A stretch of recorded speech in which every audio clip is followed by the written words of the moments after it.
Thanks for joining me today. We hear so much about how difficult it is to find good people these days and the great resignation and all of that. And I wanted to know what's happening here in my hometown of Louisville, Kentucky. I will gladly tell you. So for those in our audience that have not had the absolute pleasure of dining with you, Yeah. would you like to share a little bit about Biscuit Belly and what you do and how long you've been doing it? Yeah. So we are a fast casual breakfast brunch concept. We started in 2019 with our first location in Nulu and since grown to the St. Matthews neighborhood, as well as our most recent opening in Middletown. We've also branched out into other cities such as Evansville, Indiana, and through franchising, we have signed 4 deals worth about another 15 or 20 stores or so in the Southeast. We've got locations in Lexington, and they're going to continue to grow their market, as well as Atlanta. And then we open basically 2 Alabama stores back to back. Our trainers go down to Hoover, Alabama, right outside of Birmingham this Friday. That location will open January 31st, I believe. And then they come back, take a week break, and then go back to Huntsville, Alabama. And that location will open late February-ish. And then we've raised some money here locally to do some more locations in Virginia and North Carolina. And yeah, we've got some more interest in North Carolina and Charlotte, as well as maybe Texas, Florida. So who knows what this next year will bring for us. That is so exciting. Congratulations. Yeah, thank you. What are some of the key issues you're seeing with employment, particularly hospitality industry? Yeah, it has gotten a lot better, at least for us. I can't speak to everyone, though I would imagine most people would say it is still a struggle. I feel like we're pretty much back to kind of 2019 as far as the availability of workers. It was obviously the worst in kind of the March 2020. It's gotten incrementally better ever since a lot of the stimulus money, kind of the extra unemployment money has stopped. Now, that wasn't like a light switch that came on and then just everyone comes rushing back to work. It was a very slow trend upwards. I remember in Evansville, which is more difficult than Louisville. This is the first time we ever used like an automated resume, like texting application platform. And we had 125, 150 or so people apply for that new store opening. And this was when the extra stimulus money was still going on, that summer of 21 time period. So about 125 to 150 that applied. I think 75 people actually submitted a time to show up for an interview. 30 or 40 people showed up to interview. And I think we had like 20 or 25 show up for the first day of work. And we pretty much hired everybody. If you have a pulse and can fog a mirror, we pretty much hired you because we had to. We had to have the numbers and we were like, all right, well, we'll take some chances on some of these people, even though they may not be the perfect fit. But yeah, it's gotten easier now. The wage factor has definitely grown.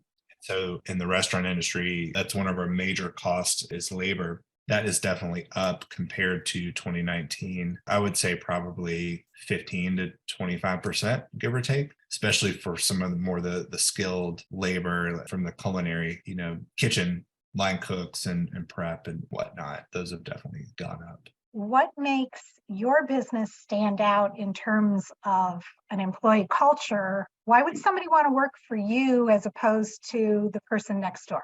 I think one of the big advantages that we have is we're a daytime concept. We tend to get a better employee because of that, because they've got to be responsible enough to get to work sometimes at 6 a.m., 7 a.m. That means you can't, party and do crazy things on the weekends and still have a job. So I think that they're off by 3:30, 4 o'clock, especially for some of our more like upper management. So general managers or shift leaders, kitchen managers, etc. It's very attractive because if you have a family, you can still have a life. You can still have dinner with the kids and the husband or wife. We tend to skew pretty heavily female with families. So I think that lends itself to more responsible people looking for a steady job with morning hours so they can be home for the family and be supportive in that way. That again helps I feel too that we've really put a lot of emphasis on who we are from a culture standpoint, and that all starts with hiring and onboarding. And we look for certain traits that meet our core values. And you hope that if you feel like it's a good fit in the beginning and you're not just panic hiring, that it makes the longevity better, it makes the training process better, onboarding. We've seen just better results as far as longevity and just the type of person when we are hiring specifically for a cause instead of just hiring to fill a need very quickly. That all makes great sense. As you've grown, is there anything else that you've learned in terms of building a team from either a mistake you made or from being lucky? Yeah, I think the biggest thing that we have learned in trying to scale a business like this is there's two kinds of capital. There's the financial capital that you definitely need, right? The money to be able to grow and build new stores, and franchising is very expensive. You're basically front loading a lot of the expense in hopes that you sign and get open about 15 or 20 locations. And that's kind of your break even point, is that 15th-ish location. And there's the human capital. And one thing I have definitely learned throughout this process is you get what you pay for from a human capital standpoint, and the experience that some people bring, and they cost more money, but they're worth it. And I'd rather have one person that's very well compensated, that has grown a brand before and understands the pitfalls and how to be financially responsible in a startup, and the fact that you don't have like an infinite budget like you would at a Texas Roadhouse or a KFC or something like that. That's one of the things that's really come to light for me, because we've hired kind of our first super experienced out of Roadhouse person, and it's kind of night and day what they bring. And I don't know if you know this, or your listeners or viewers know this, but we owned a Luvino before. We started that in 2014 and grew that to 5 locations in 3 different states. And we had always just promoted from within,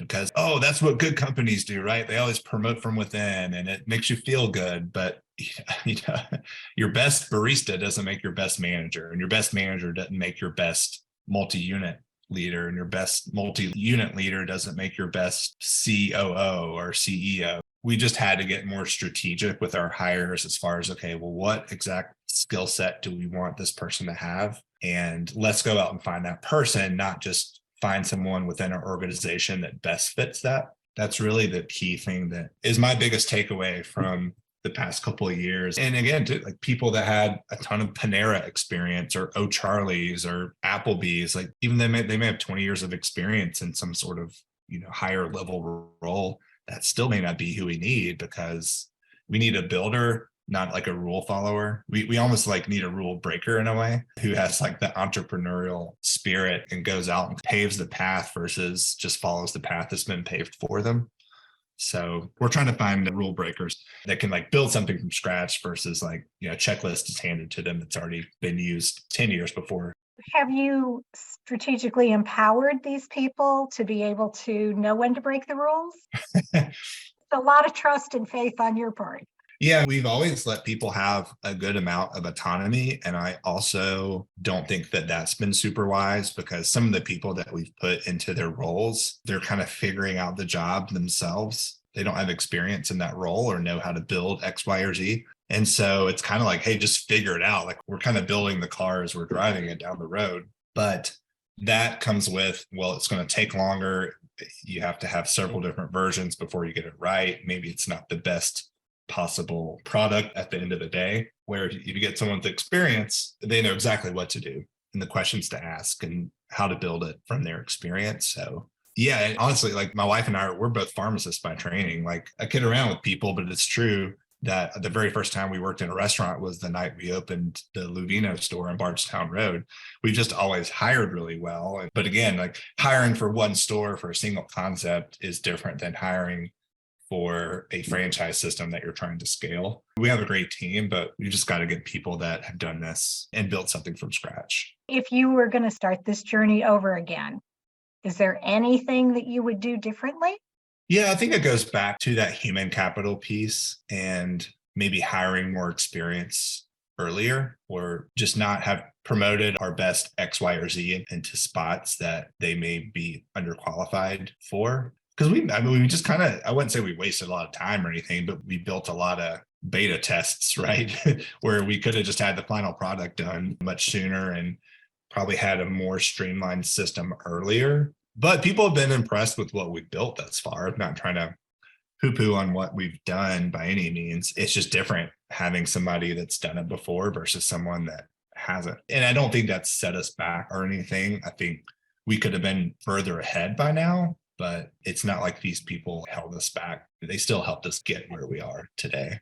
So you alluded to this at the beginning. Where's Biscuit Belly going? You're franchising, you're opening stores. What's the future? What's the end game? Well, brunch is really hot right now. We are still doing a lot of research within our own customer base and figuring out, okay, well, how can we be that premier breakfast brunch brand? We're continuing to work on branding and marketing and menu innovation and gosh, all kinds of stuff just to try to stay ahead, not fall behind of trends and whatnot. Our goal is to be in the next, at least our 10-year goal, whatever it was 2 years ago. So we've got 8 more years, I guess, to get this, is to be the biggest, at least biscuit focused restaurant in the US. I think this could pretty easily be a 50 to 100 unit chain. I hate the word chain, but we'll call it brand. Okay. We're focusing on the Southeast. We're not trying to do a couple here in Kentucky and then one in California, one in Florida, one in Maine or New York or anything. We're trying to grow the right way and stay as close to home as we can, just because we don't want to kill ourselves and travel and all that. So yeah, I think we can be a pretty big brand in the future. We'll have probably 14 or 15 open by the end of this year. And we hope this is kind of our hockey stick year where we see kind of the start of that exponential growth. But our main focus right now is making our stores as profitable as they can be, because those are the store sales and economics that we can share with potential franchisees. We need to make our franchisees happy as well, because potential franchisees can talk to current franchisees and they can say whatever. We are very audited by certain rules and whatnot of what we can say. I should say censored as far as what we can say. But we have a franchise base and owners that are doing numbers that are as expected or better, and they're as profitable as expected or better, then nothing sells success like success. So our focus is on that and making them as profitable as they can be and providing that support. The rock will continue to roll down the hill and momentum will be gained if that happens. Well, you said nothing sells success like success, but I'm going to add a really good biscuit in there. Yeah. It's a great selling point as well. Yeah. That definitely helps for sure. Well, obviously I'm a customer and a fan, and everyone who comes in from out of town, that's where we go for brunch. And I have at least one family in Phoenix that is waiting for the one to open in Phoenix. I think Arizona would do very well. It's a little stretch out of the territory, but if we ever. But I have great faith that you'll get there. Well, yeah, give us a couple years. We'll be there. And thank you so much for your insights. I really, really appreciate it. All right. Thanks so much, Chad. All right. Take care. Bye-bye. Bye.